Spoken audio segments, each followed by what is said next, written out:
ओम शांति। आज है 15 नवंबर 2025 की साकार मुरली से। बाबा कहते मीठे बच्चे। हाँ जी बाबा, अपने करैक्टर सुधारने के लिए याद की यात्रा में रहना है। बाप की याद ही तुम्हें सदा सौभाग्यशाली बनाएगी।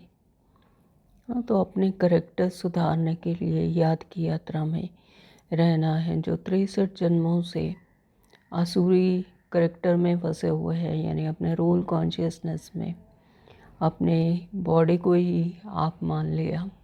हाँ, तो बाबा आप कहते हैं कि अपने सत्य स्वरूप में आओ, याद की यात्रा में रहना है। तो जितना जितना याद की यात्रा में रहेंगे तो उतना अपना सत्य स्वरूप याद आएगा। अपने सत्य स्वरूप में रहेंगे तो परमात्मा की भी याद रहेगी, है ना। तो बाबा कहते हैं कि बाप की याद ही तुम्हें सदा सौभाग्यशाली बनाएगी, यानी अपने मूल गुण की प्राप्ति तुम्हें अपने सत्य स्वरूप में आने से ही होगी। तो परमात्मा को जितना जितना याद करेंगे तो उतना अपना सत्य स्वरूप में आएंगे, अपने मूल गुणों को इमर्ज कर पाएंगे। प्रश्न किया है बाबा ने, अवस्था की परख किस समय होती है? अच्छी अवस्था किसकी कहेंगे? उत्तर दिया है, अवस्था की परख बीमारी के समय होती है ना। तो बीमारी में ही खुशी बनी रहे और खुश मिजाज चेहरे से सबको बाप की याद दिलाते रहो, यही है अच्छी अवस्था। अगर खुद रोएंगे, उदास होंगे तो दूसरों को खुश मिजाज कैसे बनाएंगे? तो कुछ भी हो जाए रोना नहीं है ना। तो बाबा कहते हैं कि अवस्था की परख कब होती है? अगर सब कुछ शांत है, शांत वातावरण है, शांत परिस्थितियां हैं, तो कोई भी परिस्थिति आकर तो नहीं डिस्टर्ब कर सकती, क्योंकि अवस्था अच्छी है, सब कुछ शांत है ना। तो लेकिन जब बीमारी का समय आता है, यानी ये शरीर जब 5 तत्वों का बना हुआ, जब शरीर ही बीमार हो गया है ना, तो फिर अवस्था गड़बड़ हो जाती है। तो बाबा कहते हैं कि बीमारी में भी अगर खुशी बनी रहे तब अवस्था की परख होती है, क्योंकि उस समय जब शरीर भी साथ नहीं दे रहा होता और परिस्थितियां सामने आएंगी ही आएंगी, क्योंकि शरीर ही साथ नहीं है, तो फिर खुश मिजाज चेहरे से, है ना, तो उस समय परिस्थितियों से, उस समय अवस्था का पता चलता है। तब भी अगर कोई खुश मिजाज रहे, तो जैसे हमारी दादियाँ थी, है ना, तो वो चाहे शरीर पर कितना भी कुछ भी परिस्थिति आई, उनके बीमारी आई, लेकिन वो उन्होंने अपने जो आंतरिक उनकी अवस्था थी वो एकदम स्ट्रॉन्ग थी, है ना। तो वो कभी भी खुश मिजाजी रहे वो, है ना। जानकी दादी हैं और गुलजार दादी, ये तो हमारे सामने ही था बिल्कुल एकदम प्रत्यक्ष। तो इसी तरह से बाबा कहते कि खुश मिजाज चेहरे से ही सबको बाप की याद दिलाते रहो, यही है अच्छी अवस्था। अगर खुद रोएंगे तो उदास होंगे तो दूसरों को खुश मिजाज कैसे बनाएंगे, है ना। तो वहाँ उसी समय पर अवस्था की भी परख होती है। अगर ऐसी परिस्थिति में भी कोई अंदर से खुश मिजाज रहता है और दूसरों को भी परमात्मा की याद दिलाता है, तो बाबा कहते फिर ये होगी अच्छी अवस्था। तो कुछ भी हो जाए रोना नहीं है। अगर किसी को बीमारी आ जाए, कुछ हो जाए, तो रोना नहीं है, यानी अपनी अवस्था अचल अडोल रहे। ओम शांति। ओम शांति बाबा। 2 अक्षर गाए जाते हैं, दुर्भाग्यशाली और सौभाग्यशाली। सौभाग्य चला जाता है तो दुर्भाग्य कहा जाता है ना। तो स्त्री का पति अगर मर जाता है तो वह भी दुर्भाग्य कहा जाता है। तो इस स्थूल दुनिया में तो यहाँ पर पति ही एक तरह से भगवान कहा जाता है स्त्री के लिए, है ना। तो बाबा कहते हैं कि अगर ऐसे कोई शरीर छोड़ के चला जाए तो वह उसे दुर्भाग्य कहा जाता है, अकेली हो जाती है। अभी तो हम जानते हो हम सदा के लिए सौभाग्यशाली बनते हैं। तो हम क्या है? आत्माएं जो कि अविनाशी हैं, और परमात्मा पिता क्या है? हमारा पतियों का भी पति है। तो हम सौभाग्यशाली बनते हैं। जब उसकी याद आती है तो हमें पता लगता है कि हम कितने सौभाग्यशाली हैं। तो वहाँ दुख की कोई बात नहीं, मृत्यु का नाम ही नहीं होता है, विधवा नाम ही नहीं होता है है ना। तो विधवा को दुख होता है, रोती रहती है। बल साधु संत हैं, ऐसा नहीं कि उन्हें कोई दुख नहीं होता है, कोई पागल बन पड़ते हैं, बीमारी रोगी भी हो जाते हैं।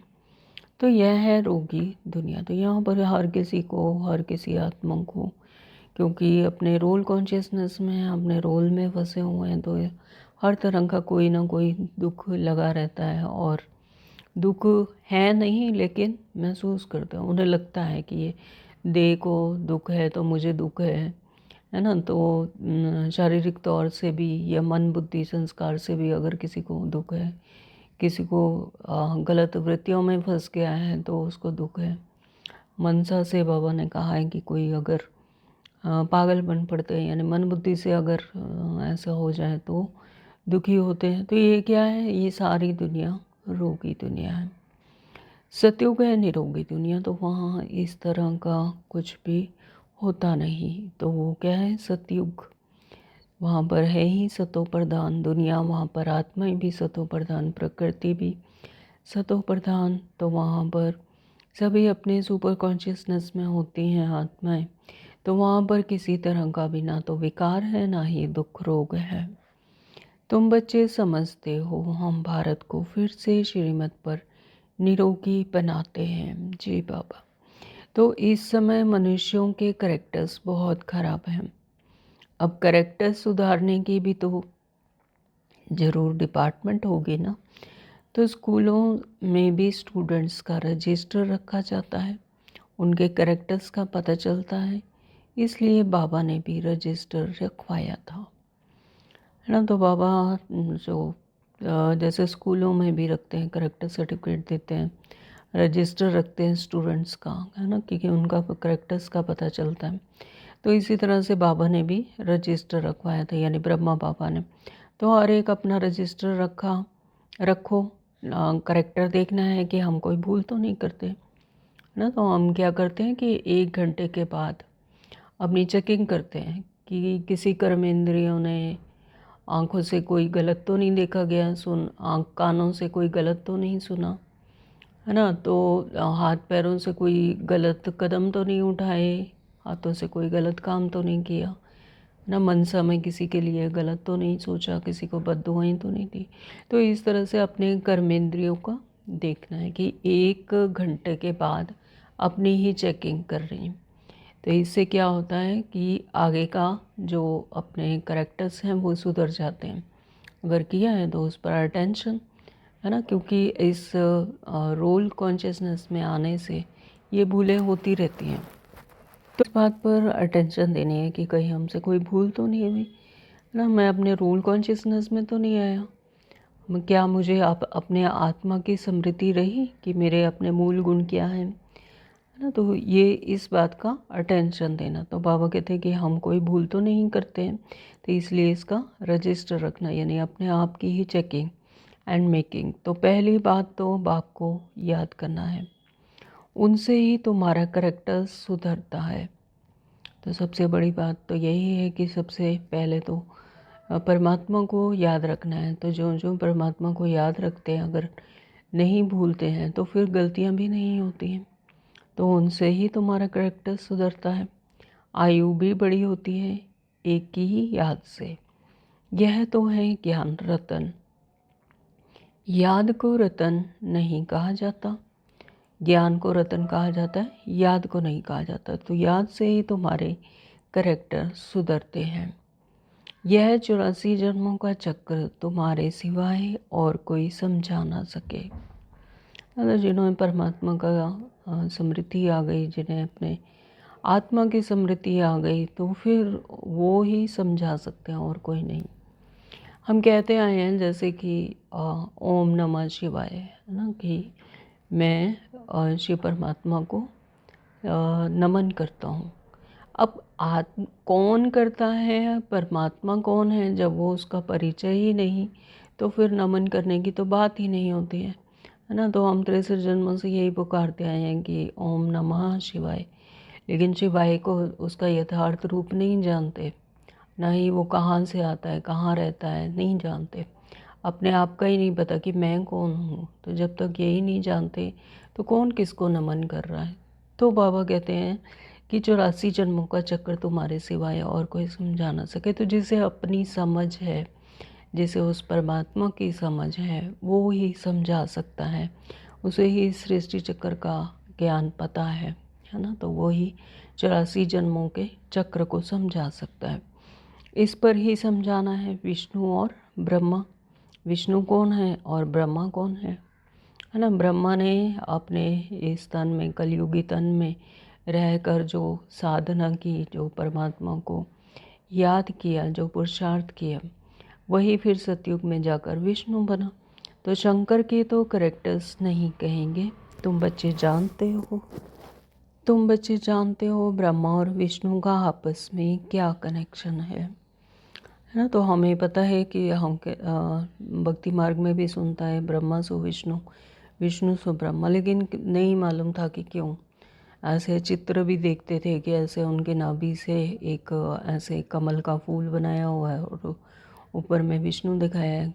स्ट्राइक करता था कि ये है क्या, लेकिन नहीं मालूम था कि क्या। लेकिन अब जब बाबा ने समझाया तब पता लगा कि है ना, ब्रह्मा ही जाकर जब सतयुग में अपनी प्रारब्ध पाते, अपने आत्मा की उस हायर स्टेज पर, अपने सुपर कॉन्शियसनेस में पहुंचती है आत्मा, तो फिर वो ही विष्णु बनते हैं। विष्णु यानी जिसमें विष का एक भी अणु ना हो, है ना। तो बाबा कहते हैं कि विष्णु के दो रूप हैं, यह है लक्ष्मी नारायण।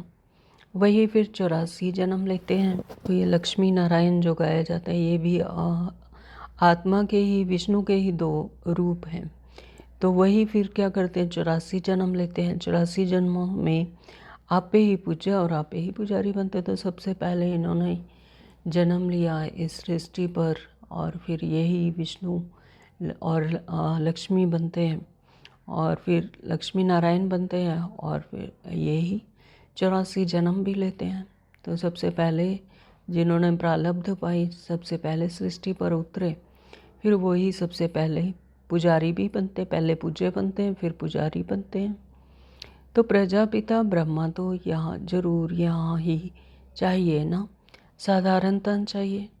बहुत करके इसमें ही मूंझते हैं, है ना। तो इसीलिए कई जो नए नए बच्चे आते हैं, जिन्हें नहीं अभी पता होता आत्मा का, परमात्मा का, तो वो उनको यही सबसे पहले इसी में कन्फ्यूज़न होती है कि प्रजापिता ब्रह्मा कौन है। तो प्रजापिता ब्रह्मा तो जो है ही पतित पावन बाप का रथ, उनमें ही बाबा ने उनके शरीर में आकर अवतरित होकर हम आत्माओं को ज्ञान दिया। तो सबसे पहले उसी में आए, उनका ही वानप्रस्थ अवस्था का उनका शरीर लिया।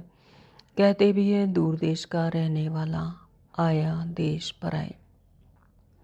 दूर देश का रहने वाला यानी इस दुनिया से अपराम, इस पांच तत्वों की दुनिया से दूर, यानी इस दुनिया के नहीं। तो पावन दुनिया बनाने वाला पतित पावन बाप पतित दुनिया में आया। पतित दुनिया में भी एक भी पावन नहीं हो सकता, है ना। तो पतित दुनिया में कोई भी पावन नहीं हो सकता, क्योंकि यहाँ प्रकृति ऐसी है तमो प्रधान, यहाँ पर आत्मा ही तमो प्रधान है। तो यहाँ पर कोई भी पावन नहीं हो सकता। अभी तो हम बच्चों ने समझा है 84 जन्म हम कैसे लेते हैं। कोई तो लेते होंगे ना, है ना। तो ऐसा नहीं है कि सारी ही आत्माएं 84 जन्म लेती हैं। जो आत्माएं सतयुग में आती हैं, जिनकी प्रारब्ध है सतयुग में आने की, जिन्होंने अपने हाईएस्ट स्टेज पर पहुंची हैं आत्माएं, वही पूरे 84 जन्म लेती हैं। तो बाकी जो आत्माएं हैं जिनका रोल सतयुग में नहीं है, वो धीरे धीरे फिर अपने समय पर, जहाँ पर उनकी फ्रिक्वेंसी टच करती है, जो जैसा उनका पुरुषार्थ, वहाँ पर ही वो जन्म लेती हैं, उन आत्माओं में आकर जन्म लेती हैं। तो जो पहले पहले आते होंगे उनकी ही 84 जन्म होंगे। सतयुग में देवी देवता ही आते हैं, हाँ। तो सतयुग में तो सभी को पता ही है कि सभी भक्ति मार्ग में भी सतयुग में देवी देवता को अभी तक पूजते आए हैं। तो मनुष्यों का जरा भी ख्याल नहीं चलता। तो 84 जन्म कौन लेंगे? ये 84 जन्मों का चक्र है, कल्प है। तो बाबा कहते हैं कि इसमें ही फिर जो देवी देवता सतयुग में बनते हैं वही पूरे 84 जन्म लेते हैं। तो समझ की बात है, पुनर्जन्म तो सब मानते हैं ना, पुनर्जन्म तो सब मानते हैं। 84 पुनर्जन्म हुए, यह बड़ी युक्ति से समझाना है। तो स्थूल दुनिया में भी पुनर्जन्म का तो पता है कि ऐसे पुनर्जन्म होता है। कोई छोटा बच्चा होता है, उसे पिछले जन्म की याद आ जाती है और वो बताने लगता है। तो ये साइंस ने भी माना है और स्थूल दुनिया में भी मानते हैं कि पुनर्जन्म होता है। तो 84 पुनर्जन्म हुए, यह बड़ी युक्ति से समझाना है। 84 जन्म तो सभी नहीं लेंगे ना, है ना। तो अब ये 84 जन्म, पूरे के पूरे 84 जन्म तो उनके ही होंगे जिन्होंने अपना पहले फर्स्ट जन्म अपने सतयुग में एकदम स्टार्टिंग में ही लिया, है ना। तो वही पूरे 84 जन्म पूरे करेंगे। तो बाकी जो आए ही त्रेता में हैं या कलयुग में आए हैं, तो जैसे जैसे जहाँ उनका जन्म हुआ उसके अकॉर्डिंग फिर वो उतने ही जन्म ले पाएंगे। तो एक साथ सब थोड़े ही आएंगे। तो सतयुग में तो होती ही थोड़ी सी आत्माएं, तो बाबा कहते हैं वहाँ तो सब थोड़े ही आएंगे और शरीर छोड़ेंगे। भगवानुवाच भी है कि तुम अपने जन्मों को नहीं जानते हो, भगवान ही बैठ समझाते हैं। तुम आत्माएं 84 जन्म लेती हो, तो यह 84 की कहानी बाप तुम बच्चों को बैठ सुनाते हैं। यह भी एक पढ़ाई है। हाँ, ये भी रूहानी पढ़ाई, जैसे हम स्थूल पढ़ाई करते हैं तो इसी तरह से ये भी क्या है, रूहानी पढ़ाई, जब परमात्मा स्वयं रचनाकार हमें आकर पढ़ाते हैं। तो ये 84 की कहानी बाप तुम बच्चों को बैठ सुनाते हैं।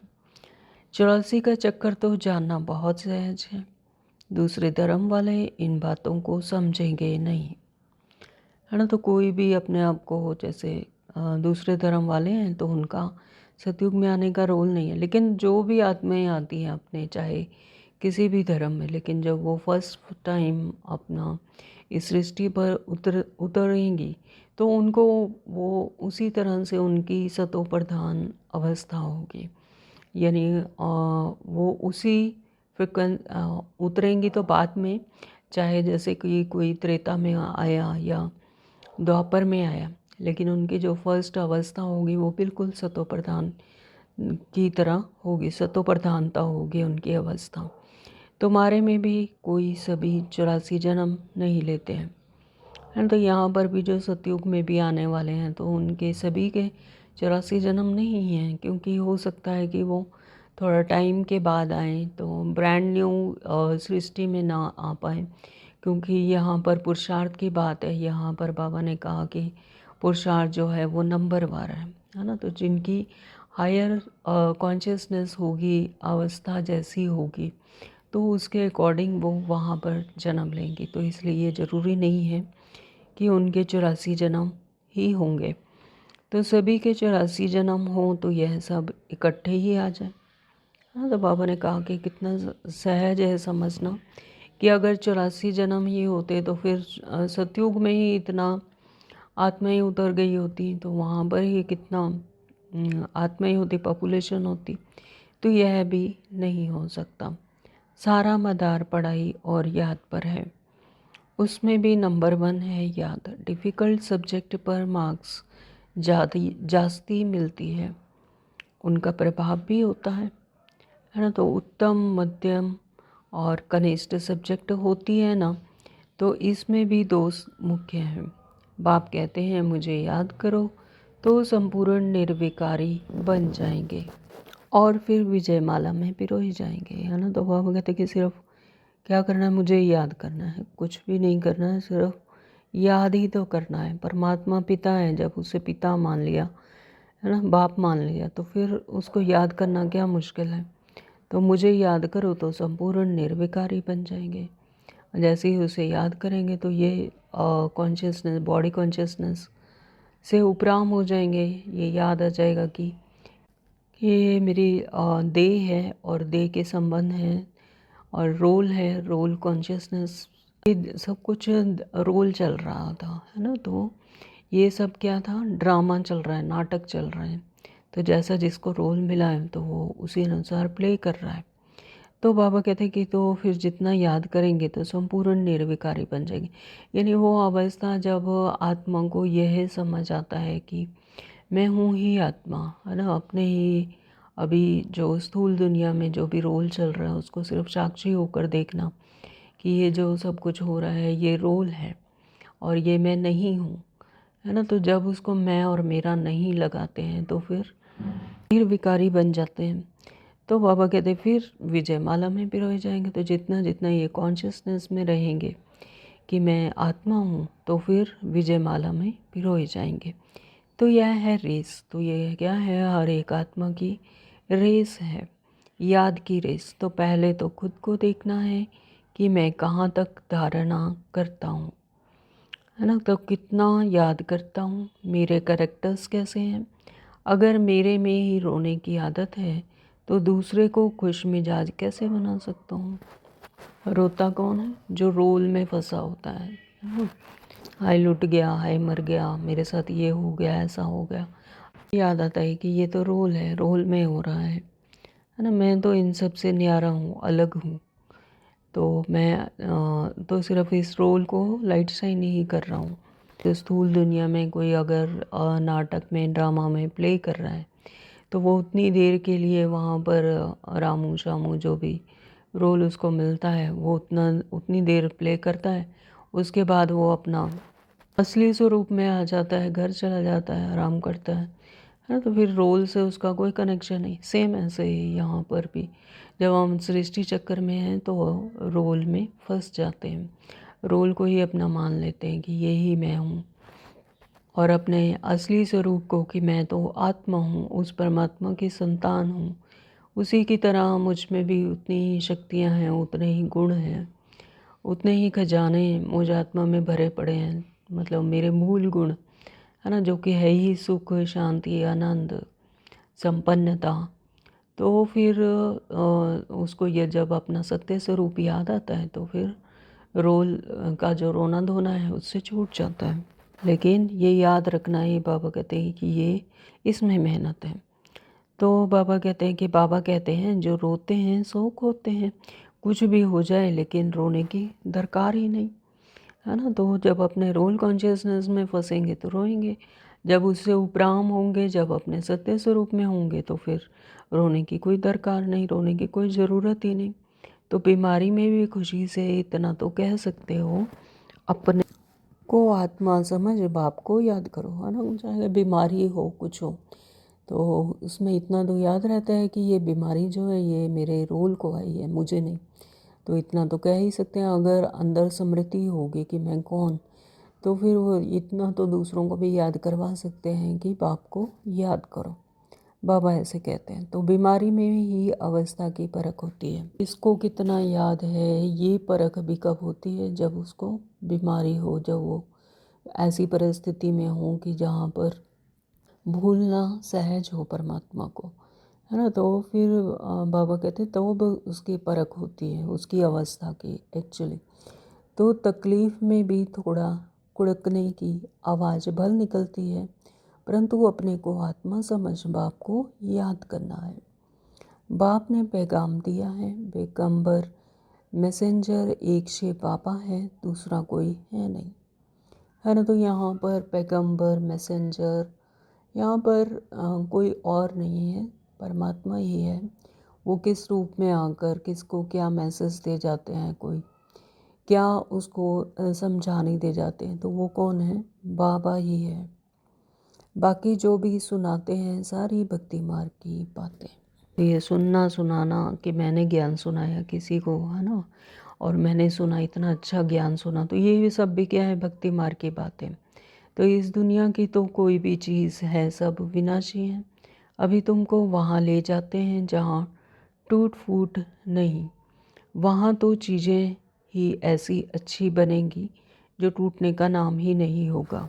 तो यहाँ पर बाबा ने कहा है कि बाकी जो सुनाते हैं सारी भक्ति मार्ग की बातें, अगर सिर्फ उसको भक्ति मार्ग में अभी तक यही करते आए, सुनते आए, लेकिन उस पर अमल नहीं किया, उसमें भी एसेंस था बहुत ज्ञान का, है ना। तो जो गीता भी सुनी और जो धर्मशास्त्र, जो हॉली बुक्स जो पढ़ते आए, तो उसमें ये सब बातें लिखी हुई थी, लेकिन फिर भी अमल नहीं किया, है ना। तो वो है भक्ति मार्ग।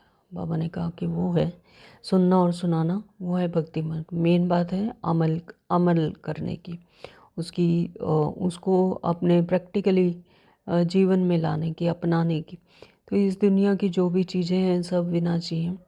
अभी तुमको वहाँ ले जाते हैं जहाँ टूट फूट नहीं, है ना। तो वहाँ पर कोई टूट फूट नहीं होती है सतो प्रधान दुनिया में, सतयुग में। वहाँ तो चीज़ें ही ऐसी अच्छी बनेंगी जो टूटने का नाम ही नहीं होगा, है ना। तो यहाँ पर कोई भी चीज़ टूट फूट रही है या ऐसे ख़राब होती है, क्योंकि ऐसा प्रकृति ही इतनी तमो प्रधान हो चुकी है, तो इसलिए ऐसा होता है। लेकिन वहाँ बाबा कहते हैं कि टूटने फूटने का कोई नाम नहीं होता।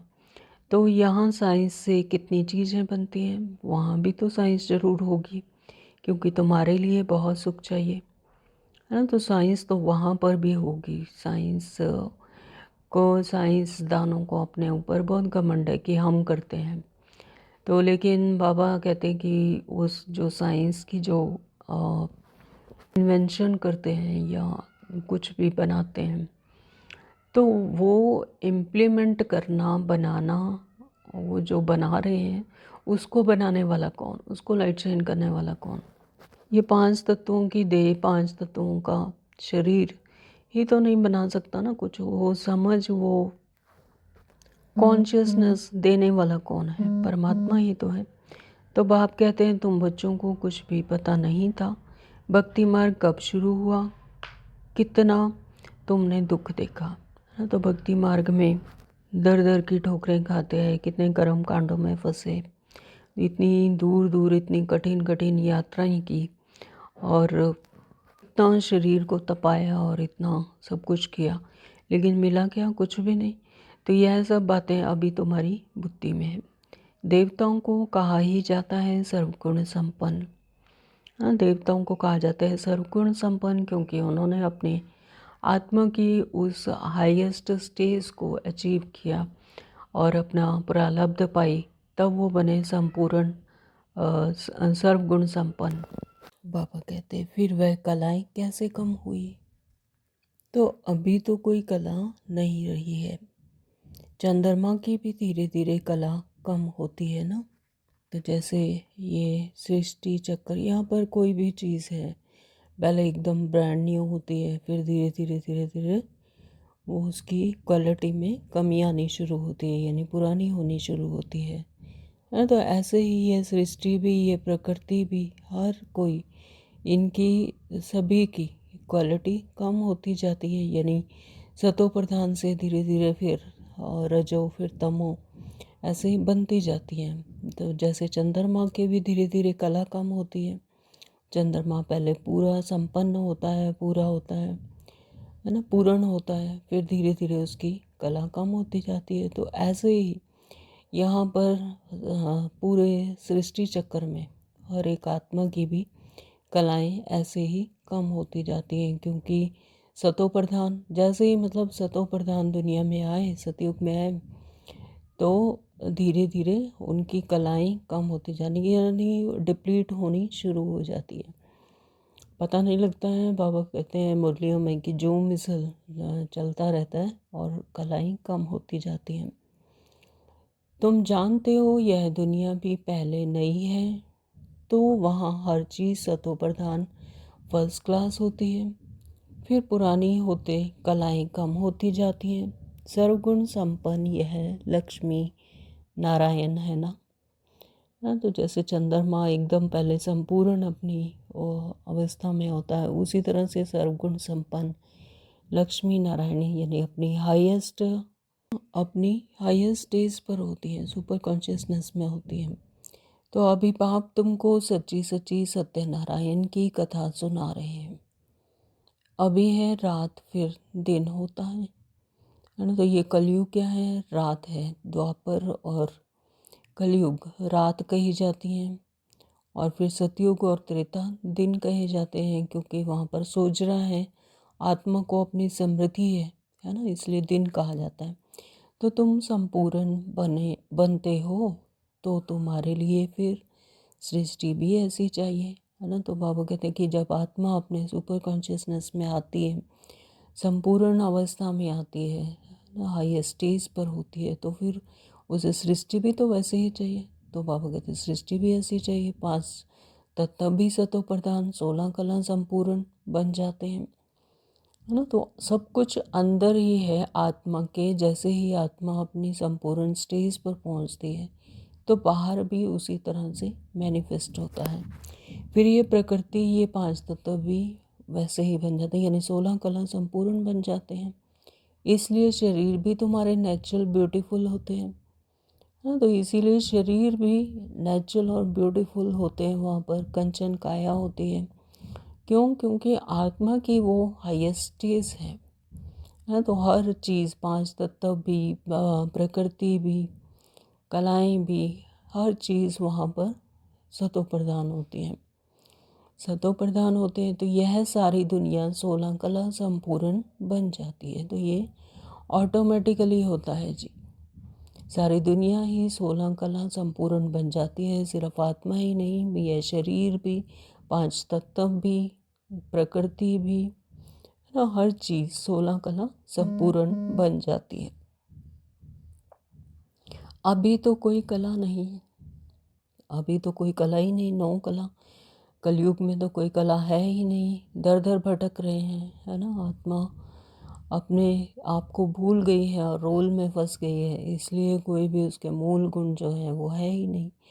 तो उसी के लिए जो कि उसके मूल गुण हैं, उसी के लिए वो ढूंढती फिर रही है। शांति मिल जाए, आनंद मिल जाए, सुख मिल जाए, है ना। तो जो भी बड़े से बड़े लोग हैं अथवा महात्मा आदि हैं, यह बाप की नॉलेज उनकी तकदीर में ही नहीं है। तो उनका भी रोल है, तो वो उनकी तकदीर में नहीं है। उनका रोल है महात्मा बनने का, तो वो महात्मा ही बनकर आएंगे सृष्टि चक्कर में। उन्हों को अपना ही घमंड है, बहुत करके हैं ही गरीबों की तकदीर में। कोई कहते हैं इतना ऊंच बाप है, उनको तो कोई बड़े राजा और पवित्र ऋषि आदि के तन में आना चाहिए। तो बाबा क्या कहते हैं, गरीब निवाज है। परमात्मा जो है गरीब निवाज है, क्योंकि गरीब यानी इस दुनिया की जो स्थूल चीज़ों हैं उसमें ज़्यादा फंसा हुआ नहीं है। तो जो बड़े राजा और बाबा कहते हैं कि जो पवित्र ऋषि आदि के तन में आना चाहिए। अगर परमात्मा इतना ऊंच है तो बड़े किसी राजा के तन में आना चाहिए। पवित्र होते ही हैं सन्यासी। बाप बैठ समझाते हैं, मैं किस में आता हूँ, मैं आता ही उसमें हूँ जो पूरे 84 जन्म लेते हैं, है ना। तो यहाँ गरीब अमीर की भी बात नहीं है, यहाँ पर है कि जिन्होंने पूरे 84 जन्म लिए हैं, यानी जो सतयुग में फर्स्ट टाइम आई हैं आत्माएं अपने पूर्ण अवस्था से, तो ये कल्प कल्प की बाजी है। तो उन्होंने ही पूरे 84 जन्म लिए हैं, जो सबसे पहले इस सृष्टि चक्कर पर उतरी है। तो फिर उन्हीं के 84 जन्म होते हैं। तो फिर बाबा कहते हैं मैं उनमें ही प्रवेश करता हूँ, एक भी दिन कम नहीं। तो यहाँ पर एक एक दिन का फर्क है, तो एक भी दिन कम नहीं। श्री कृष्ण पैदा हुआ उस समय से 16 कला संपूर्ण ठहरा।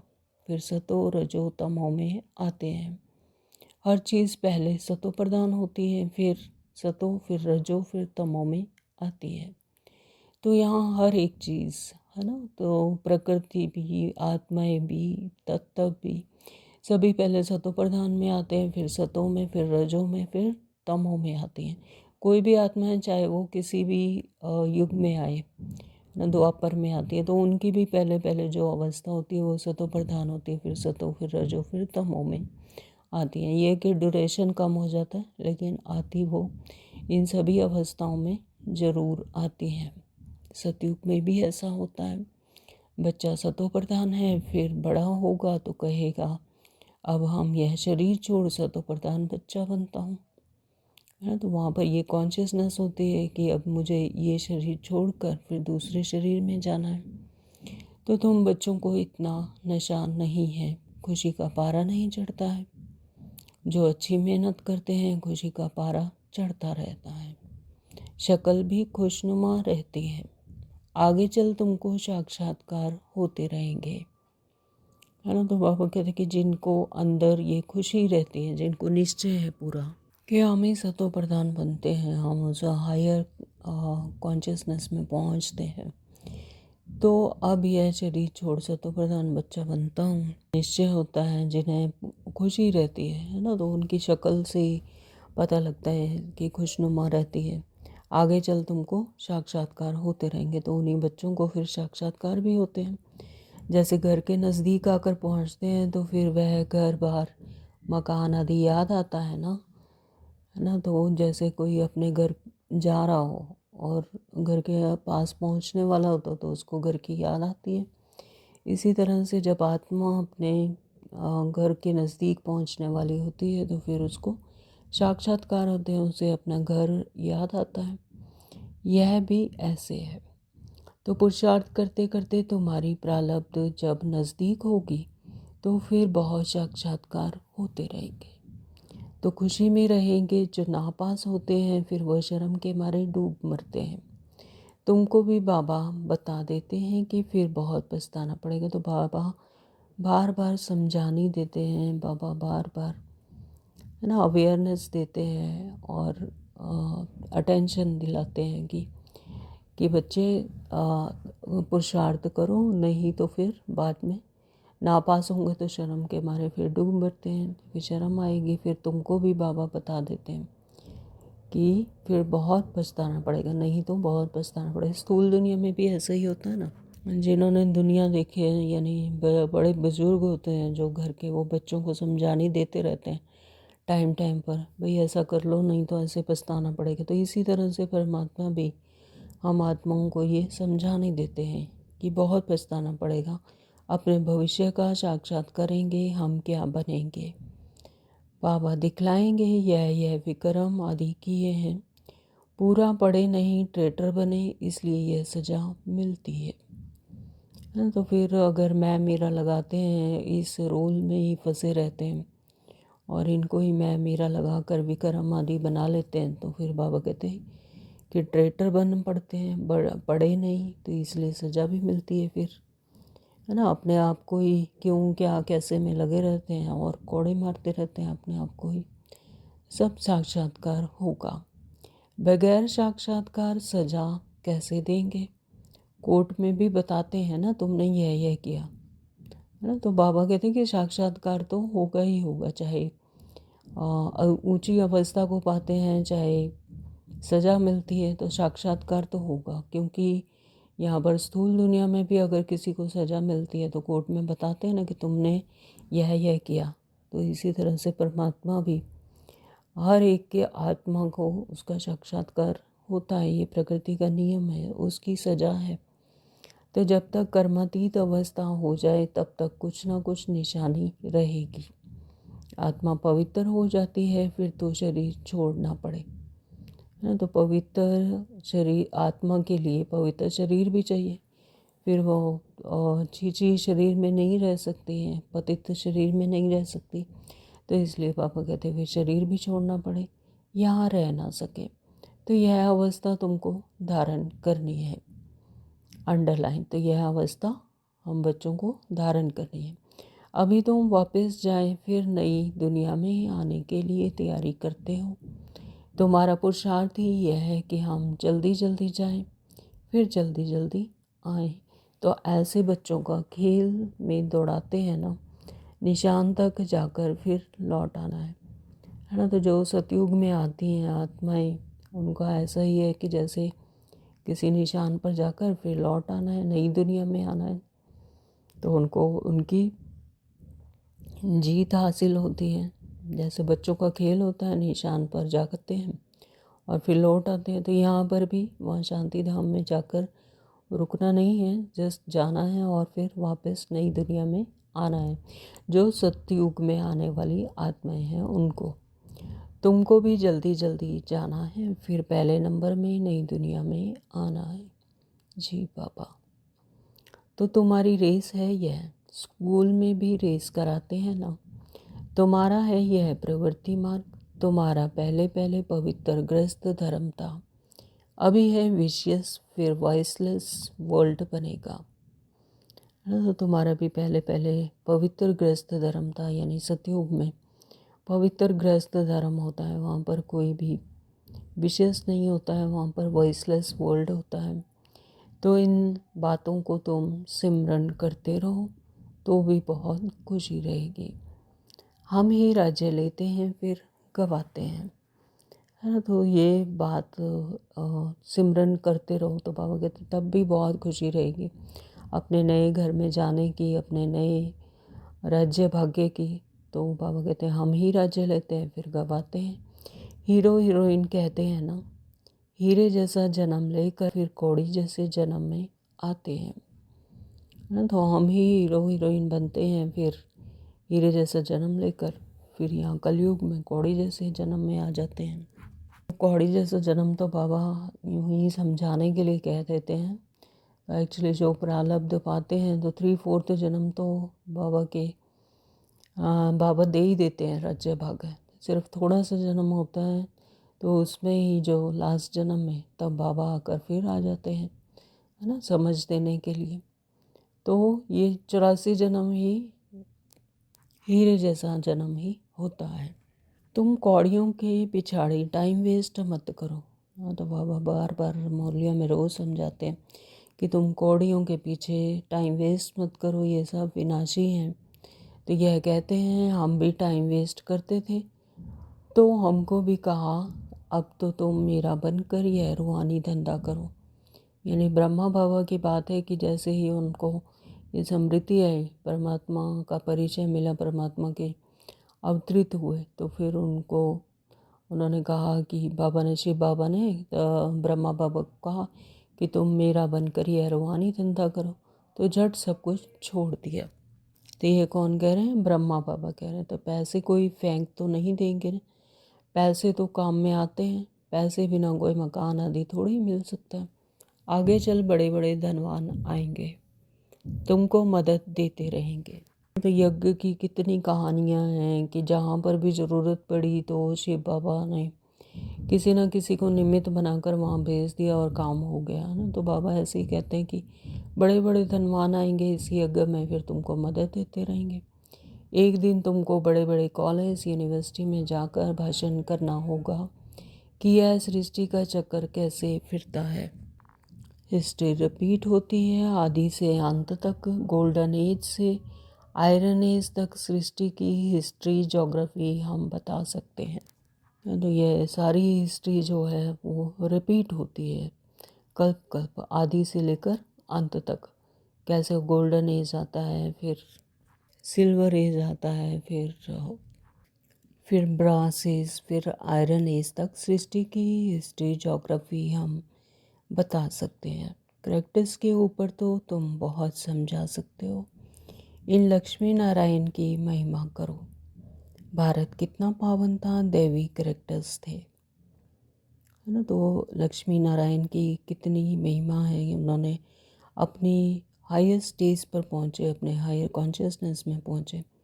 तो भारत कितना पावन था और दैवीय कैरेक्टर्स थे तो वो हमारी तरह ही मनुष्य, है ना, लेकिन दैवीय कैरेक्टर्स होने के कारण वो दैवीय संप्रदाय था और दैवीय राज्य भाग्य था। अब तो विशेष कैरेक्टर्स हैं, तो अब तो हैं ही सब असुर, है ना। तो रावण राज्य के कैरेक्टर्स हैं, इसलिए विशेष कैरेक्टर्स हैं।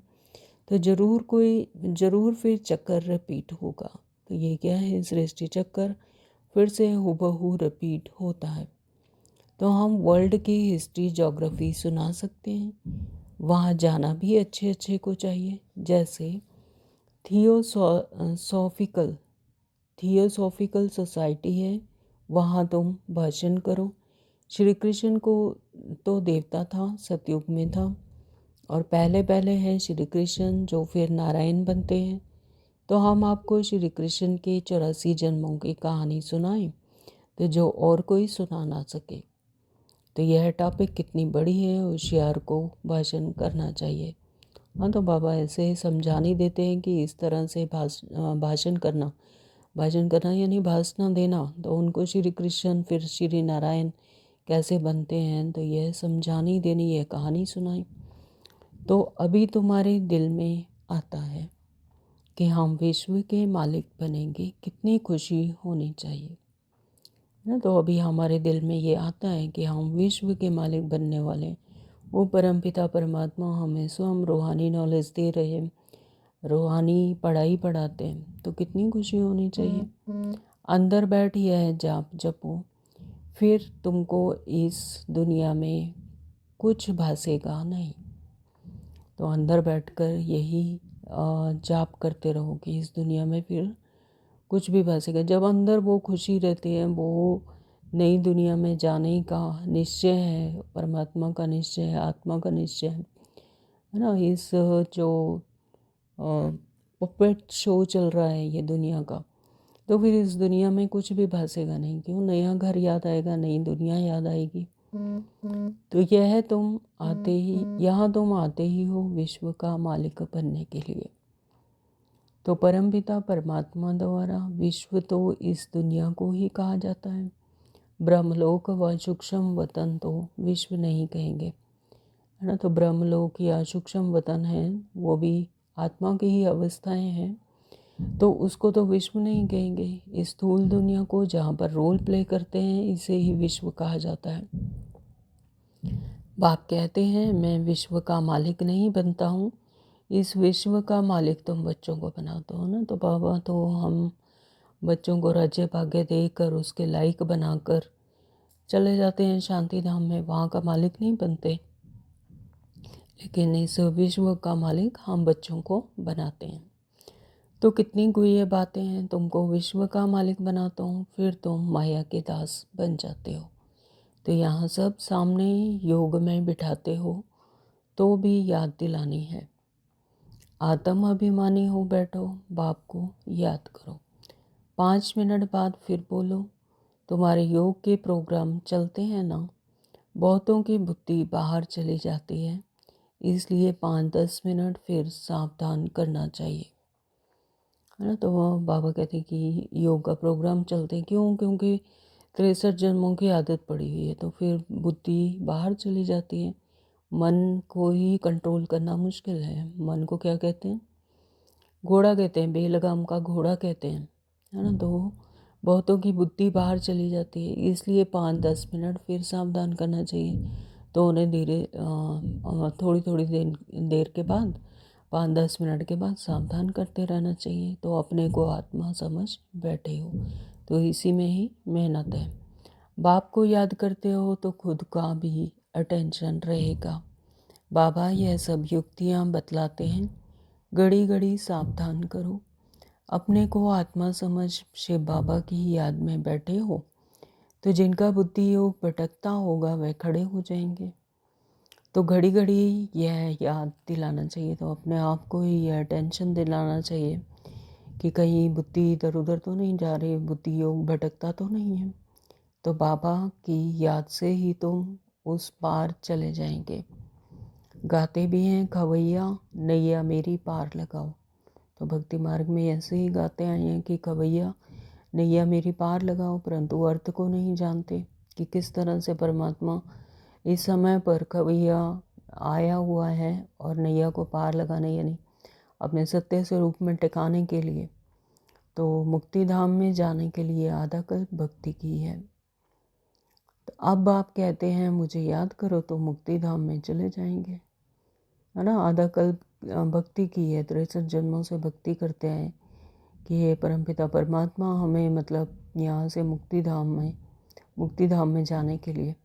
तो बाबा कहते हैं कि अब मुझे याद करो, मैं तो आया हूँ, तो मुक्ति धाम में चले जाएंगे। मुझे याद करोगे जितना जितना अपने आत्मिक समृद्धि में रहोगे, तो मुक्ति धाम में चले जाएंगे। तुम बैठते ही हो पाप कटने के लिए, तो फिर पाप करने थोड़े ही चाहिए, है ना। जब ये समृद्धि है कि हमें पाप काटने हैं, यानी अपने आत्मिक समृद्धि में रहना और इस देह की दुनिया को मैं मेरा नहीं लगाना है तो फिर पाप करने में थोड़ी चाहिए, यानी मैं मेरा नहीं लगाना चाहिए, उस रोल में नहीं फंसना चाहिए, नहीं तो फिर पाप रह जाएंगे। नंबर 1 यह पुरुषार्थ है, अपने को आत्मा समझ बाप को याद करो। ऐसे सावधान करते रहने से अपना भी अटेंशन रहेगा, है ना। तो बाबा कहते हैं कि दूसरी आत्माओं को जब सावधान करते हैं तो अपना भी अटेंशन रहेगा। खुद को भी सावधान करना है, खुद भी याद में बैठे तब औरों को बिठाएं। तो हम आत्मा हैं, जाते हैं अपने घर, फिर आकर राज्य करेंगे। अपने को शरीर समझना यह भी एक कड़ी बीमारी है। सबसे कड़ी बीमारी यही है कि अपने आप को देह समझना, तो रोल में फंसना, रोल समझना, यही कड़ी बीमारी है। इसलिए ही सब रसातल में चले गए हैं, उनको फिर सैल्वेज करना है। अच्छा, मीठे मीठे सकलदे बच्चों प्रति माता पिता बाप दादा का याद प्यार और गुड मॉर्निंग। रूहानी बाप की रूहानी बच्चों को नमस्ते। हम रूहानी बच्चों की रूहानी माता पिता बाप दादा को याद प्यार गुड मॉर्निंग, नमस्ते जी, शुक्रिया बाबा, आपका बहुत बहुत शुक्रिया। धारणा के लिए मुख्य सार बाबा ने कहा, नंबर 1, अपना टाइम रूहानी धंधे में सफल करना है, हीरे जैसा जीवन बनाना है, अपने को सावधान करते रहना है, शरीर समझने की कड़ी बीमारी से बचने का पुरुषार्थ करना है। तो जब ये समझ आ गया कि हम यहाँ पर रोल में फंसे हुए हैं, तो बाबा कहते फिर अभी रूहानी धंधे में लग जाना चाहिए, रूहानी धंधे में सफल करना चाहिए, अपना टाइम वेस्ट नहीं करना चाहिए, हीरे जैसा जीवन बनाना है, अपने को सावधान करते रहना है और शरीर समझने की कड़ी बीमारी से बचने का पुरुषार्थ करना है। ये क्या है? संगम युग। यहाँ पर बाबा सिर्फ जब स्मृति आती है तो सिर्फ यही टाइम हमसे मांगते हैं, बाकी पूरा टाइम तो हम इस स्थूल दुनिया में ही लगे रहते हैं, है ना। तो बाबा कहते हैं अपने को सावधान करते रहना है, शरीर समझने की कड़ी बीमारी से बचने का पुरुषार्थ करना है। सो हमको शरीर नहीं समझना है, आत्मा समझना है, कभी भी माया का दास नहीं बनना है। अंदर में बैठ जाप जपना है कि हम आत्मा हैं, खुशी रहे, हम बैगर से प्रिंस बन रहे हैं, है ना। बैगर से प्रिंस बन रहे, यानी 63 जन्मों से बैगर बने हुए थे, अपनी सुख शांति आनंद को ढूंढ रहे थे चित्रों में और स्थूल दुनिया में, देहों में, है ना, जड़ चित्रों में अपने ही पूज्य स्वरूप को पुजारी बनकर पूज रहे थे, उनसे मांग रहे थे। तो बाबा कहते कि अब अंदर में बैठ जपना है कि हम आत्मा हैं, खुशी रहे कि हम बैगर से अब प्रिंस बन रहे हैं, अपने सत्य स्वरूप में टिक रहे हैं, जो कि हमारी मूल गुणों को ही हम ढूंढ रहे थे, वो हमारे अपने हैं। वरदान दिया बाबा ने, अनुभवों की गुह्यता की प्रयोगशाला में रहे, नई रिसर्च करने वाले अंतर्मुखी भव। अनुभवों की गुह्यता की प्रयोगशाला में रहे, नई रिसर्च करने वाले अंतर्मुखी भव। जब स्वयं में पहले सर्व अनुभव प्रत्यक्ष होंगे तब प्रत्यक्षता होगी। इसके लिए अंतर्मुखी बन याद की यात्रा व हर प्राप्ति की गुह्यता में जाकर रिसर्च करो। स्थूल दुनिया में भी जो रिसर्च करते हैं वो क्या होते हैं? अंडरग्राउंड हो जाते हैं, है ना। फिर किसी एकदम एकाग्र होकर उसी में लग जाते हैं उसको, तब वहाँ से कोई रिसर्च आती है, कोई इन्वेंशन प्राप्त होती है ना। तो इसी तरह से बाबा कहते हैं कि अब अनुभव प्रत्यक्ष होंगे, जब समय पहले सर्व अनुभव प्रत्यक्ष होंगे तब प्रत्यक्षता होगी। यानी अनुभव की बात है कि अनुभव स्वरूप जब बनेंगे, अंतर्मुख बनकर, वो जो सागर की सिर्फ लहरों में नहीं बल्कि उसकी गहराई में जाकर जब उसे खुद अनुभव करेंगे, तब फिर कोई रिसर्च निकलेगा, तब कोई प्रत्यक्षता होगी।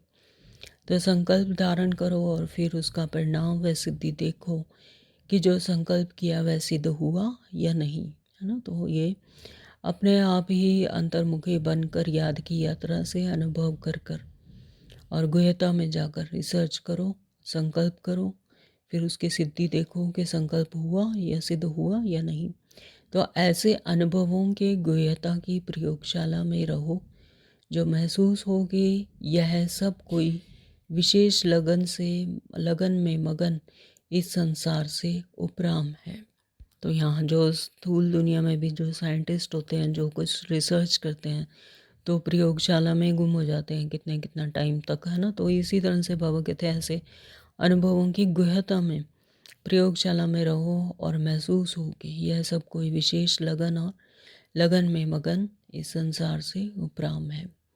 कर्म करते योग की पावरफुल स्टेज में रहने का अभ्यास बढ़ाओ। तो कर्म करते हुए, चलते फिरते, खाते पीते सब कर्म करते हुए ही योग की पावरफुल स्टेज में रहने का अभ्यास बढ़ाओ। जैसे वाणी में आने का अभ्यास है, ऐसे रूहानियत में रहने का अभ्यास डालो। 1 मिनट की साइलेंस में एकाग्र होकर, अशरीरी होकर परमात्मा को याद करेंगे।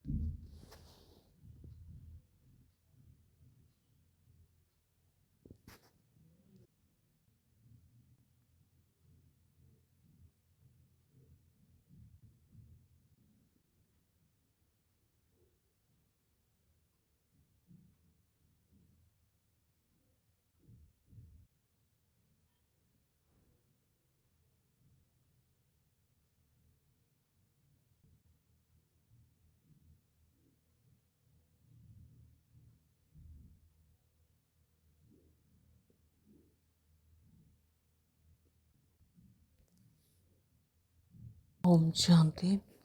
आज का स्लोगन दिया है बाबा ने, संतुष्टता की सीट पर बैठकर परिस्थितियों का खेल देखने वाले ही संतुष्ट मणि हैं, है ना। यानी आपके सामने कुछ भी होता रहे, लेकिन आप संतुष्टता की सीट पर बैठकर जब परिस्थितियों का खेल साक्षी होकर देखेंगे, तो बाबा कहते हैं संतुष्ट मणि हैं। अव्यक्त इशारे हैं आज के, अशरीरी व विदेही स्थिति का अभ्यास बढ़ाओ। जैसे हठ योगी अपने श्वास को जितना समय चाहे उतना समय रोक सकते हैं, आप सहज योगी, स्वतः योगी, सदा योगी, कर्म योगी, श्रेष्ठ योगी अपने संकल्प को, श्वास को प्राणेश्वर बाप के ज्ञान के आधार पर जो संकल्प, जैसा संकल्प जितना समय करना चाहो उतना समय उसी संकल्प में स्थित हो जाओ। तो हठ योगी क्या करते हैं, अपने श्वासों पर करते हैं, उनको रोकना चाहे रोक लें, है ना, जितना समय लेना चाहे ले लें, ऐसे। तो बाबा कहते हैं ऐसे ही आप क्या हो, सहज योगी हो। तो स्वतः योगी, सता योगी, कर्म योगी और श्रेष्ठ योगी हो, अपने संकल्पों पर कार्य करते हो। यानी संकल्पों को, श्वास को प्राणेश्वर बाप के ज्ञान के आधार पर अपने संकल्पों को, जैसा संकल्प जितना समय चाहो करना चाहो उतना समय उसी संकल्प में स्थित हो जाओ। अभी अभी शुद्ध संकल्पों में रमण करो, अभी अभी एक ही लगन अर्थात एक ही बाप से मिलन की, एक ही अशरीरी बनने के शुद्ध संकल्पों में स्थित हो जाओ। तो यह संकल्पों की दुनिया है, संकल्पों का खेल है। तो बाबा कहते हैं कि बाप से मिलन की, एक ही अशरीरी बनने के शुद्ध संकल्प में स्थित हो जाओ। एक बाप यानी परमात्मा और एक मैं आत्मा, फिर आत्मा भी मर्ज हो जाए, सिर्फ बाबा ही रह जाए, यानी परमात्मा ही रह जाए। तो इसी शुद्ध संकल्प में स्थित हो जाओ। ओम शांति। Thank you Baba.